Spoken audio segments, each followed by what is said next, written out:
Welcome to Phone Transformer.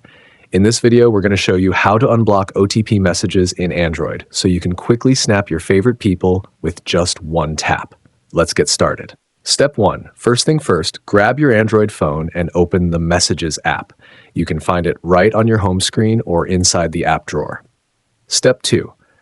Next, in the Messages menu, look at the top right corner. There's a little profile icon there. Go ahead and tap on that to move to the next step. Step 3. From the drop-down menu that appears, scroll until you see the Spam and Blocked option and give that a tap. Step 4. Now, inside this section, you'll see a list of all messages that have been blocked. Look through the list until you find your OTP messages and tap on the one you want to unblock.